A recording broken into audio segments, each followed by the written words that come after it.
the lights outside just a little bit longer. I know. But I like it when it's June, though, because it's a lot warmer and the days are longer. That's true. Because it's 1 degree outside right now. Fast forward from December to June in Todd's world. It's cold. Good morning, by the way. We have a lot to talk about because you were bashing me in the last hour. We will get to that at some point, but you are watching Fox and Friends First on this Wednesday. I'm Jillian Mealy. And I'm Todd Pyler in for Rob Schmidt. Thanks for starting your Wednesday with us. President Trump hard at work making America great again from the Winter White House in Mar-a-Lago. First, turning up the heat on North Korea with brand new sanctions. But that's not all. Griff Jenkins joins us live from Washington, D.C. with what else the president is working on. Hey, Griff. Hey, Jillian and Todd, good morning. He may be in the land of sunshine, but it is no break from the threat of North Korea. The Treasury Department slapping new sanctions on 2 individuals described as key figures in the rogue regime's weapons programs. Steve Mnuchin, Secretary of Treasury, saying in a statement, Treasury is targeting leaders of North Korea's ballistic missile programs as part of our maximum pressure campaign to isolate the DPRK and achieve a fully denuclearized Korean peninsula. The move follows a UN Security Council resolution imposing sanctions and the president's comments before he departed for Mar-a-Lago. There is much more work to do. America and its allies will take all necessary steps to achieve a denuclearization and ensure that this regime cannot threaten the world. In complicating matters, there are even reports that Russian President Vladimir Putin is trying to play peacemaker and mediate between the U.S. and North Korea. But that's not all the president's working on behind closed doors. Tweeting yesterday, business is looking really good for next year. Will be a great year for companies and jobs. Stock market is poised for another year of success. This is the president's signals he wants to tackle infrastructure early next year, something he believes he can get bipartisan support on, and at least one Democrat, Debbie Dingell, is open to it. We've got an aging infrastructure with potholes and highways that aren't working and bridges that are in trouble. We need to do something together to fix our infrastructure if we're going to stay competitive as a nation. And don't forget, guys, we have that January 19th government shutdown looming, and so the president realizes, I suppose, that it is back to work very quickly because it is going to be a busy January. We'll see. No scheduled events at the Winter White House today, but maybe the president will tweet some for us. I'm sure he will. Thank you, Chris. President Trump taking to Twitter to tout booming business and a growing economy. Things you won't hear from the mainstream media. Mark Lauder, former special assistant to President Trump, says the president has teed Republicans up for a very successful year in 2018. When you look at all of the economic signs, the unemployment rate, but you know, all of the great economic news we have, consumer confidence, business confidence, the stock markets. I mean, if this is Nancy Pelosi's apocalypse, we're doing quite well, and tax cuts have just been passed. This has proven in the past to increase per capita income. We're seeing jobs exploding across the marketplace. We've got companies coming back now. It's going to be a great year for the American economy, and even better in the years ahead. The Republicans aren't done yet. This president is not waiting around. He wants to push ahead on infrastructure. He wants to push ahead on immigration. We'll see if Democrats want to actually come and partner with us. But right now, there's a lot of momentum for the Republicans, wind at our sails. The economy is doing very well, and it's a good position to be in heading into 2018. President Trump once again winning on the world stage and keeping a key campaign promise, obliterating ISIS. Casey Stegall is here to break down the brand new numbers the mainstream media won't show you. Hey, Casey. Hey, guys. Good to be with you this morning. Long before President Trump assumed office, he vowed to eradicate the terror group, and his message has not changed. We will find you, we will destroy you, and we will win. I would bomb the out of them. We're going to knock out ISIS so violently and so fast. Well, the plan appears to be working. According to the U.S. military, ISIS has lost 98% of the territory that it once controlled. Half of those losses have been under President Trump's watch. A drastic change compared to the previous administration, who once referred to the terror group as the JV team. Listen to this. Officials say ISIS once had some 45,000 fighters at its height. Now that number reportedly down to 1,000. Now this map from the State Department gives us some context. At one point, ISIS controlled an area about the size of Ohio. Today, it only controls a small portion, primarily along the border down there of Syria and Iraq. Now, the White House crediting nearly 30,000 U.S.-led airstrikes and a beefed-up presence on the ground for killing more than 70,000 jihadists. Military analysts say President Trump's hands-off approach is actually what's winning here. The Obama administration micromanaged the war, and what the Trump administration did was allow execution decisions to be made in accordance with the guidance that he provided. We could have accomplished our objectives through the use of overwhelming power in 3 months, not 3 years. U.S.-backed forces have also been credited with freeing nearly 5.3 million people in that region. Todd, Julian? Fascinating numbers. Fascinating. Yeah. Casey, thanks so much. An illegal immigrant with a violent past arrested again by Border Patrol agents, this time for trying to illegally re-enter the country. Agents say 60-year-old Eliseo Franco Ornelas previously served 15 years in jail for assaulting a peace officer. That's an officer who can write citations but may not carry a weapon. He was detained in the same area where Border Patrol agent Rogelio Martinez was killed after suffering traumatic head injuries last month. New overnight, a packed plane forced to turn around 4 hours into its trip to Tokyo because a passenger got on the wrong plane. The flight took off from LAX, landing 8 hours later in the very same place after pulling a U-turn over the Pacific. Model Chrissy Teigen and husband John Legend were on board. She broke the news on Twitter saying, quote, 4 hours into an 11-hour flight, and we are turning around because we have a passenger who isn't supposed to be on this plane. Why do we all got to go back? I don't know. Whew. Teigen says 4 people were detained. ANA Airlines is investigating what went wrong. Well, I'm sure there were a lot of angry people. Oh, yeah.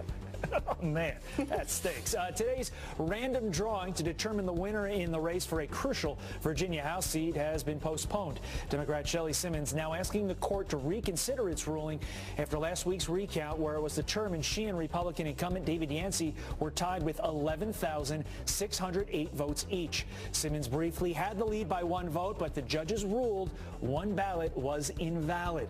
If Simmons eventually wins the seat, it would tip the balance of power in the legislature to the Democrats. Every vote matters. Well, Sunday Night Football has been scrapped this week because it's New Year's Eve. The last time the NFL held a game on New Year's Eve was back in 2006 when the Chicago Bears played the Green Bay Packers, bringing in only 13.4 million viewers. I guess people were busy that night. A quarter lower than the season's ratings that year.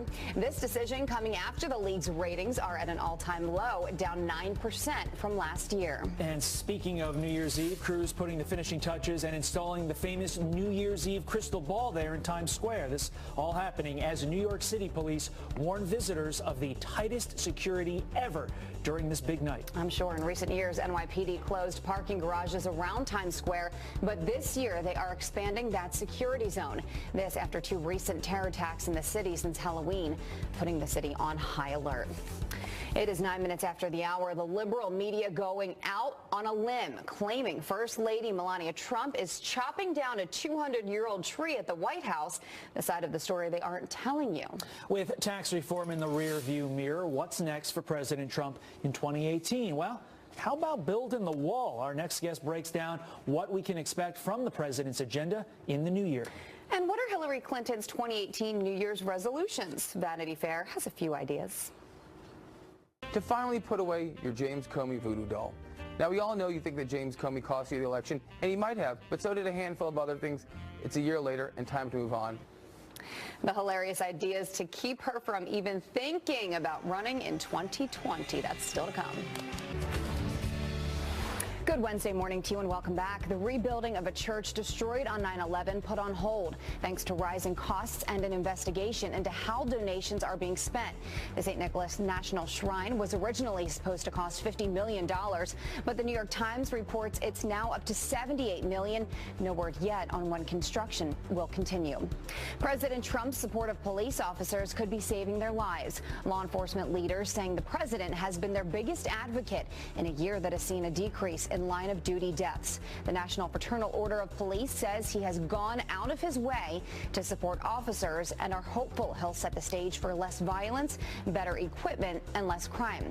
124 officers have died in the line of duty this year. That's down from 148 last year. Todd? Jillian, thanks. Tax reform, the defeat of ISIS, repealing Obamacare individual mandate, and rolling back regulations. The list from 2017 goes on and on. President Trump, though, already making good on several promises, and he hasn't been in office a full year yet. So the big question now, what is he looking to accomplish in 2018? Here now, columnist Liz Peek. Ms. Peek, thanks so much for being here.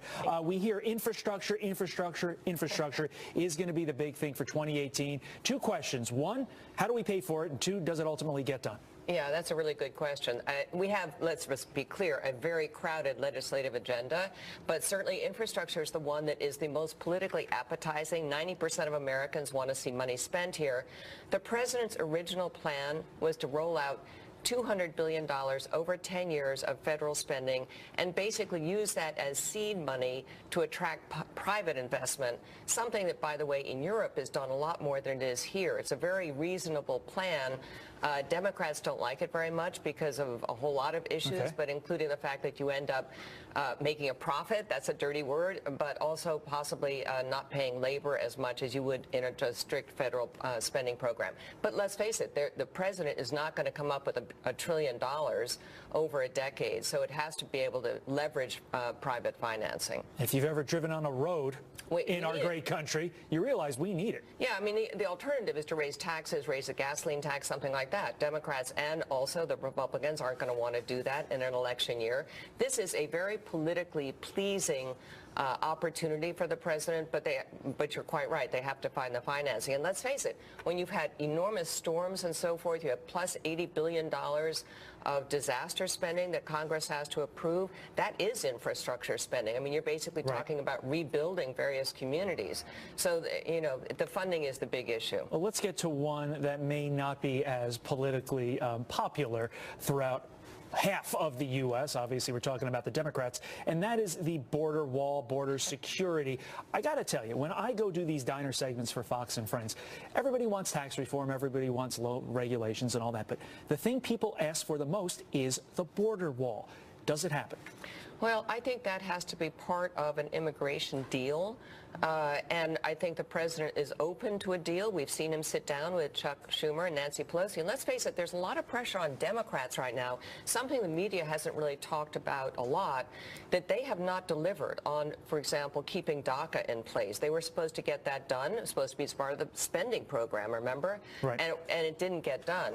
So I think very early on you're going to talk about an immigration package. That'll include some sort of funding for the border wall, may also include some revisions of our immigration policy, like getting rid of the chain migration.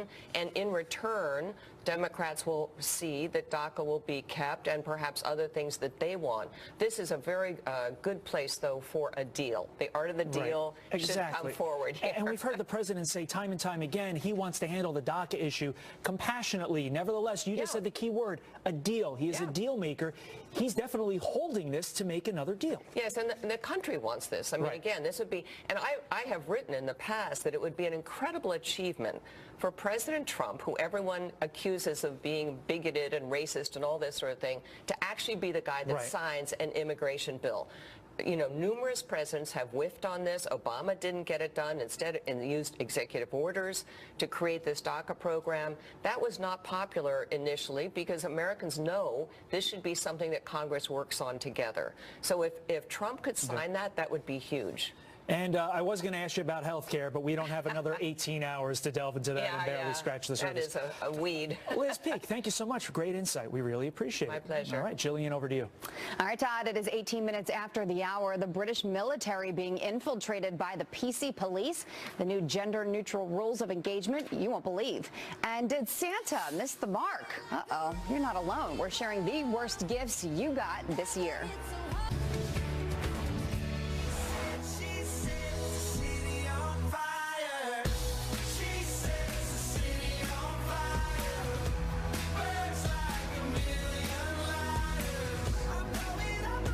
Well, Gavin DeGraw there on your Wednesday morning, one of the best and nicest guests we had on the Fox and Friends Summer Concert Series. Awesome guy.